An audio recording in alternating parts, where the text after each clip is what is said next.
Private ఆసుపత్రిలో delivery చేసుకుంటే నొప్పి రాదా? గవర్నమెంట్ ఆసుపత్రిలోనే నొప్పి వస్తుందా?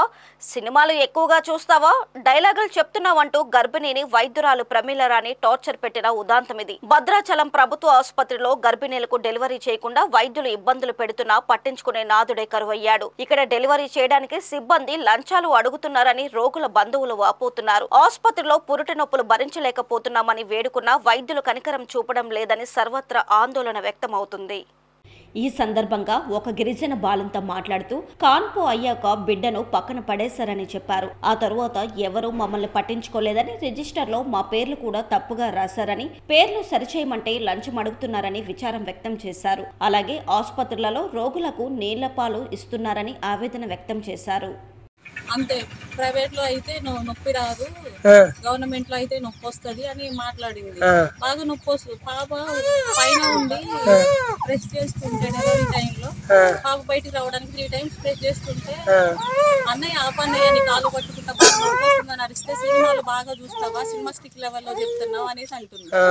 ప్రతి ఒక్క నెగ్లెక్ట్, పేరు రాసిన దగ్గర తప్పు రాసు, వాళ్ళు తప్పు రాసుకున్నా మళ్ళీ క్లియర్ చేసుకోవడానికి వెళ్ళాక కూడా అక్కడ కూడా డబ్బులు అడిగారంట. మా ఆయన్ని డబ్బులు అడిగితే నేను ఎందుకు ఇవ్వాలి, మీరు కదా తప్పు రాసుకుంది అనేసి మా ఆయన అనేసరికి సైలెంట్ అయ్యారంట. ఎవరి ఇష్టం వచ్చినట్టు వాళ్ళు బిహేవ్ చేస్తున్నారు. ఆపరేషన్ చేసి అక్కడ పడేశారు కానీ ఎవరు పట్టించుకునే నాదుడే లేరు అక్కడ. అంతా వాళ్ళ ఇష్టరాజ్యం అయిపోయింది. గవర్నమెంట్ హాస్పిటల్ ఇంత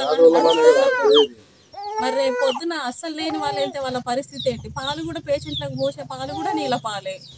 ఆ ఫుడ్ సరిగా ఉండదు. ఎవరి ఇష్టం వచ్చినట్టు వాళ్ళు లోపలికి ఎవరు పడితే వాళ్ళు వచ్చేస్తున్నా పట్టించుకోరు. అసలు అంత నొప్పి వస్తుందంటే కూడా ఏం పట్టించుకునేది లేదు. శ్రావణి కుమారి, మా ఫాదర్ వాళ్ళది వచ్చేసి గుంజుగూడెం కొత్తూరు విలేజ్. నేను డెలివరీ కోసం అని భద్రాచలం ఏరియా హాస్పిటల్కి వెళ్ళాక డెలివరీ టైంలో ప్రతి ఒక్కరు లంచాలు తీసుకుంటున్నారు.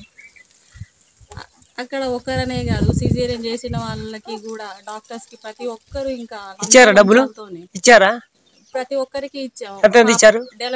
డెలివరీ రూమ్ లో నుంచి వచ్చాక మా ఆయన దగ్గర 500, ఇంజెక్షన్ కనేసి 1600, బయట నర్సులకు వచ్చేసి 300, ఊడ్చే వాళ్ళకి 100, క్లీన్ చేసిన వాళ్ళకి అంతే. బయట మా డ్రెస్ చేంజ్ చేయడానికి 1 dayకి 100, ఎప్పుడు స్టిచెస్ దగ్గర క్లీన్ చేసిన 100, బయట ఏది చూసినా లంచాలే. అది గవర్నమెంట్ హాస్పిటల్ అయినప్పుడు లంచాలతో నడుస్తున్నప్పుడు అక్కడికి వెళ్ళి ఎందుకు ప్రైవేట్ కే వెళ్ళొచ్చు కదా. అదే డబ్బులు ఉంటే మేము ప్రైవేట్ లో చేయించుకుంటాం కదా. డాక్టర్ ప్రమీల రాణి కూడా అంతే.